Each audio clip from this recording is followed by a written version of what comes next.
Segenap bangsa Yehuda mengambil Uzia yang masih berumur 16 tahun dan menobatkan dia menjadi raja menggantikan ayahnya, Amazia.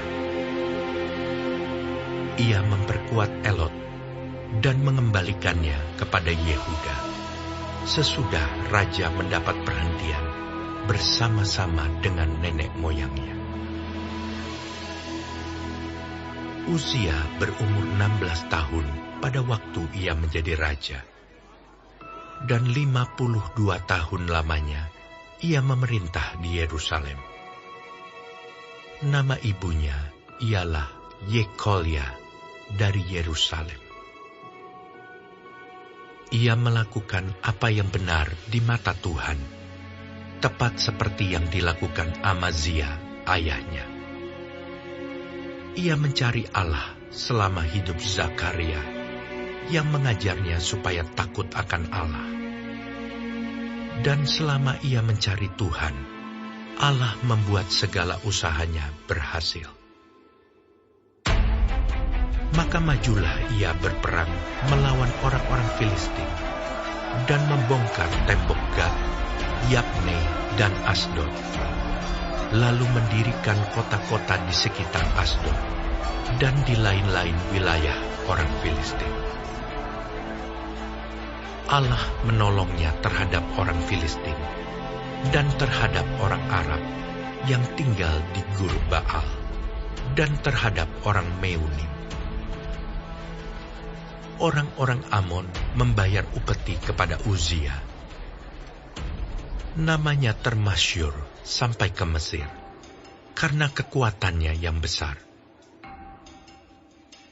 Uzia mendirikan menara di Yerusalem, di atas pintu gerbang sudut, di atas pintu gerbang lebak, dan di atas penjuru, serta mengokohkannya. Ia mendirikan juga menara-menara di padang gurun, dan menggali banyak sumur, karena banyak ternaknya, baik di dataran rendah maupun di dataran tinggi. Juga ia mempunyai petani-petani dan penjaga-penjaga kebun anggur, di gunung-gunung dan di tanah yang subur, karena ia suka pada pertanian. Selain itu, Uzia mempunyai tentara yang sanggup berperang, yang maju berperang dalam laskar-laskar, menurut jumlah anak buah yang dicatat oleh Panitera Yeiel dan penata usaha Maaseya, di bawah pimpinan Hananya, salah seorang panglima raja. Kepala-kepala puak pahlawan-pahlawan yang gagah perkasa itu, seluruhnya berjumlah 2.600 orang. Di bawah pimpinan mereka, terdapat satu bala tentara, terdiri dari 307.500 orang yang gagah perkasa dalam berperang, untuk membantu raja dalam menghadapi musuh. Uzia memperlengkapi seluruh tentara itu dengan perisai, tombak, ketopong, baju zirah, busur, dan batu umban.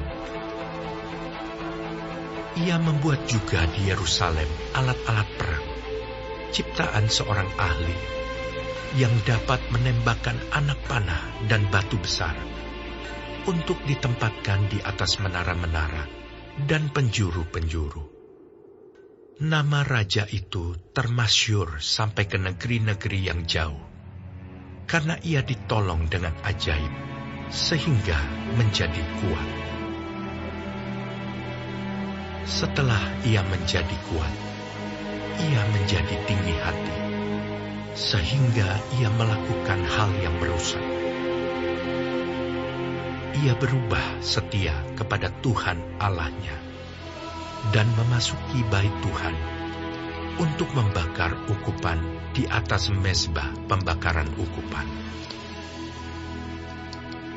Tetapi Imam Azaria mengikutinya dari belakang, bersama-sama 80 imam Tuhan, orang-orang yang tegas.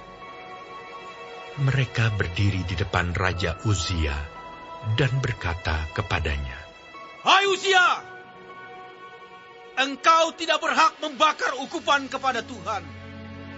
Hanyalah imam-imam keturunan Harun yang telah dikuduskan yang berhak membakar ukupan.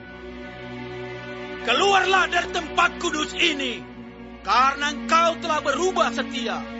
Engkau tidak akan memperoleh kehormatan dari Tuhan Allah karena hal ini." Tetapi Uzia, dengan bokor ukupan di tangannya untuk dibakar, menjadi marah. Sementara amarahnya meluap terhadap para imam, timbullah penyakit kusta pada dahinya di hadapan para imam di rumah Tuhan, dekat mezbah pembakaran ukupan. Imam kepala Azaria dan semua imam lainnya memandang kepadanya, dan sesungguhnya ia sakit kusta pada dahinya.